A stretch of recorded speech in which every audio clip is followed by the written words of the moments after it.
I was having a few thoughts about the weekend in London, and I thought it might be helpful to share a few of them because they're kind of reflections after the event.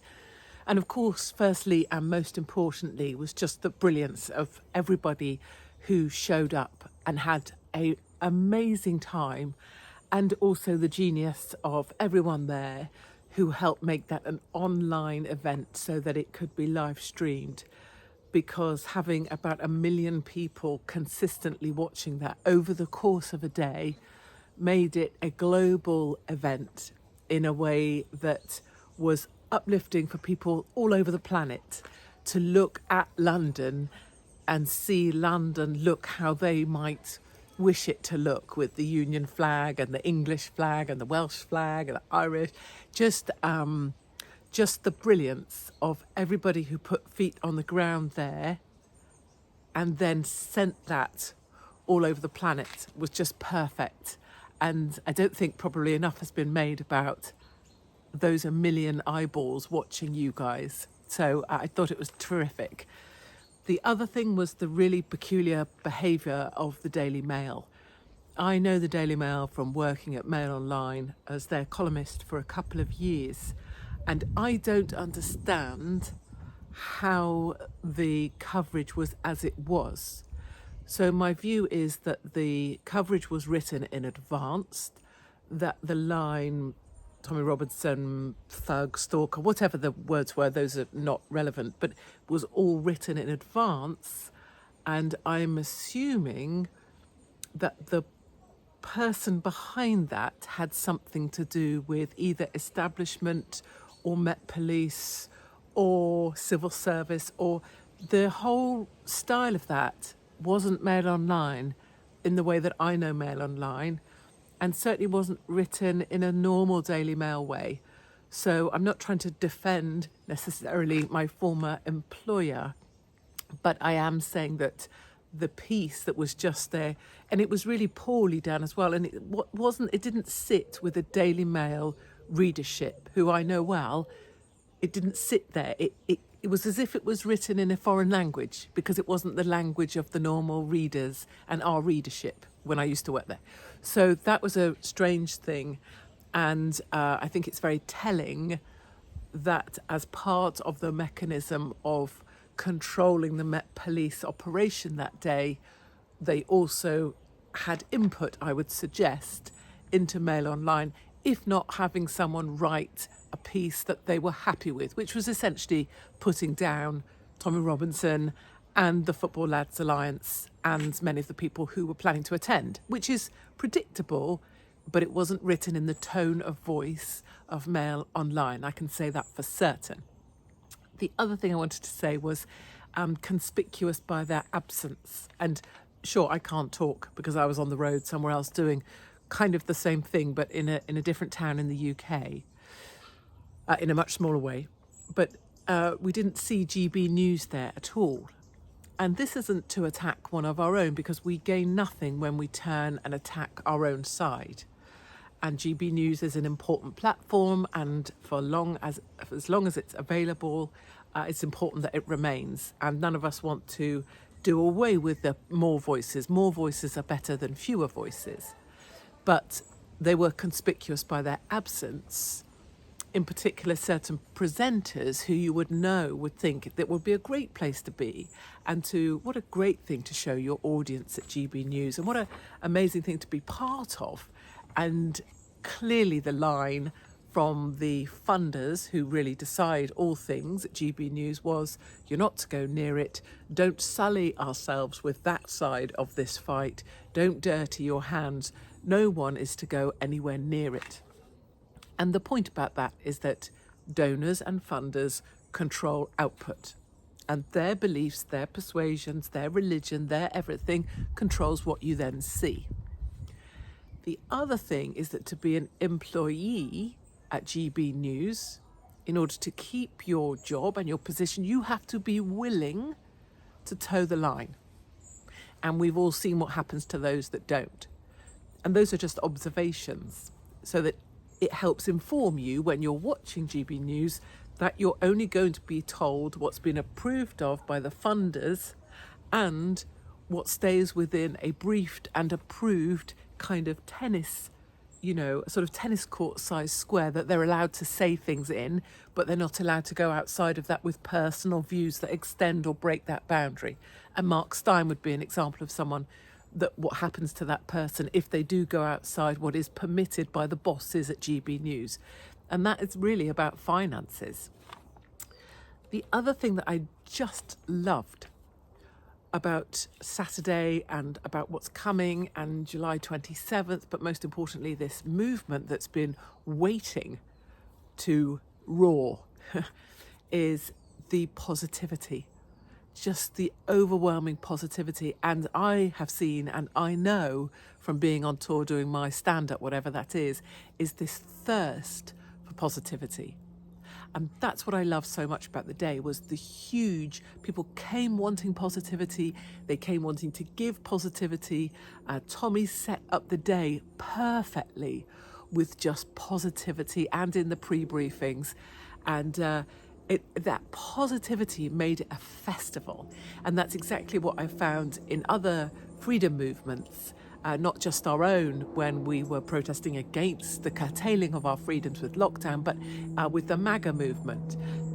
On January the 6th and 7th in New York, in DC rather, that was so positive. And every MAGA rally I've ever been to has been the same. People camp out for days because it's just like a festival. And that's exactly the spirit that you captured in London, you're going to capture again. I could predict 200,000 people coming on the 27th of July. And that festival spirit is the way that everybody wins. And now you've got it. And everyone wants to go now because you want to be in that crowd, because it's the best feeling you'll ever have. Because everyone wants you to be all right. Everyone wants you to be as free as you can be. And everyone is quite happy that you think what you think, as long as you're happy that they think what they think. It's perfect. And that brings me to my next point. What is so remarkable about June the 1st, July 27, this group, my stand-up stuff on the road, the audiences that come, I'm trying to say, the people, is that without exception, all the people I meet want everyone to be okay, everyone to be as happy as they can be. And they're really fine with, you think whatever you think. We'll probably have different views. We probably don't agree on this. We might not think the same on that or that or that. But we can agree, we want you to be as free and as happy as you can be. And that is what you guys did on June the 1st. You captured this very new thing, which is an old thing, which is a broad church, which says, we're all different. We all think different, we can have different views, we can come from different backgrounds, we can want different things, we can hope for different things, but we all share this determination that we deserve better, that together we deserve better, and together we deserve to be as free and as happy as we can be. And we know we can achieve that in our country if we were allowed to put the priorities that we have first. And that's a very great thing, and that's something we have to hold on.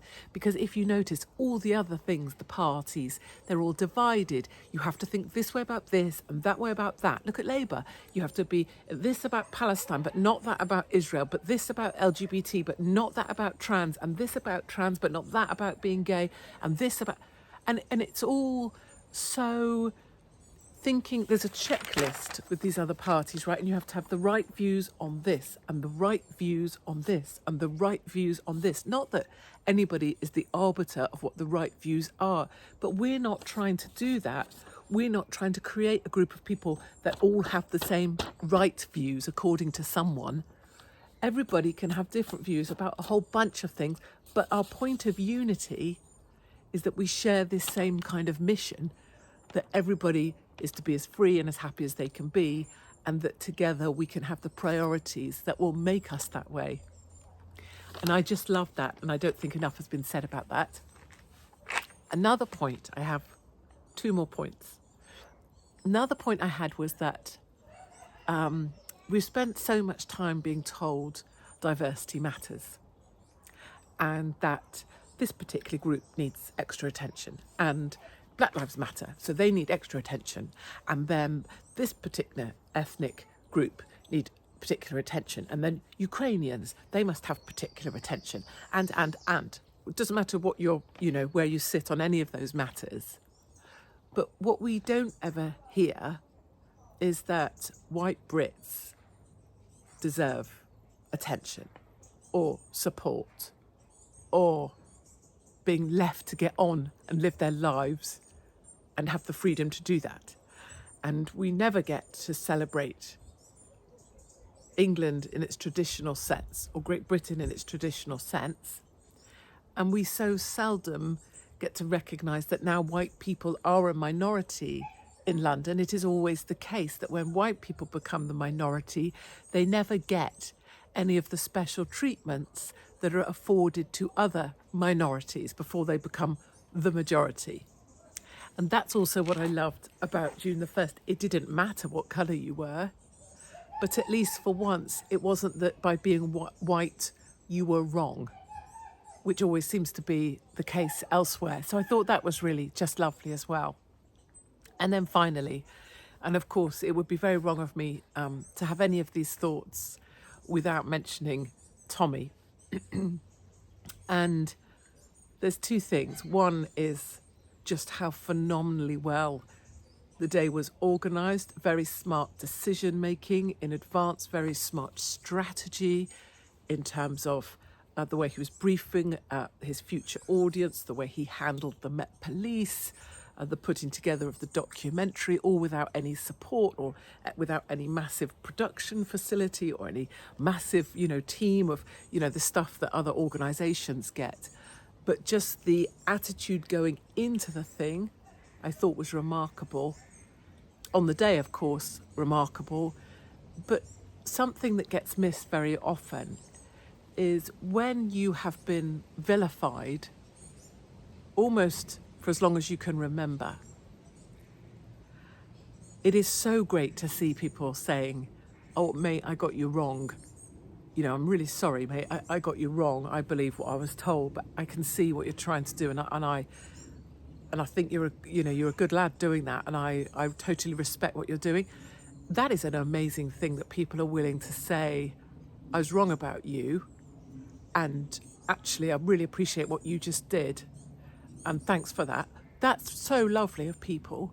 Like, it takes a much bigger person to say, "Oh, I was wrong about that, and so good on you." But what the bit that gets missed that I really want to say personally is that Tommy is so open to welcoming people to join this family of ours on the road. You never hear him once say, "Yeah, well, I told you so." He just doesn't do that because it's pointless. He says, "Welcome." So when people say, "Oh, I got you wrong," he doesn't say, "Yeah, well, cheers for that, because I got put in prison and I had my house taken and my home taken, my savings taken and my children tried to be taken and I lost it and I've had a tax on my life and my home isn't safe and I had to keep on the move and I have to be on the run." And he doesn't do any of that because you don't get to offload that stuff. You have to keep it in. He just goes, "That's all right. You're welcome. Come on in." And that to me is the genius of this, is that everybody is welcome. And it doesn't matter what you thought in the past or what you think about particular things, you're welcome. If you just want to feel better and feel like you belong to a group of people that also want you to belong and want you to be happy, it's a brilliant place. And Tommy's right there at the front of it, welcoming people and people who weren't there for him in those years, which were and will be and are bloody lonely. So I just couldn't be more made up for everybody.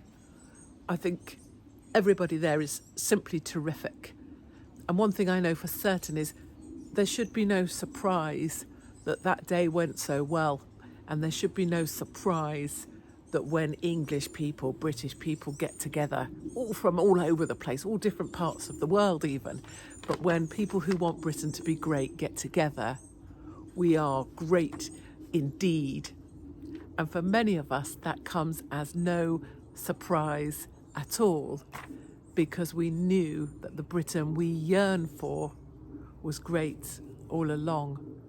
So I just want to say thank you to everybody who was there on the 1st of June, who'll be there on July 27 and going forward to future dates, and say that I think you are truly, all of you, every last one of you, are truly magic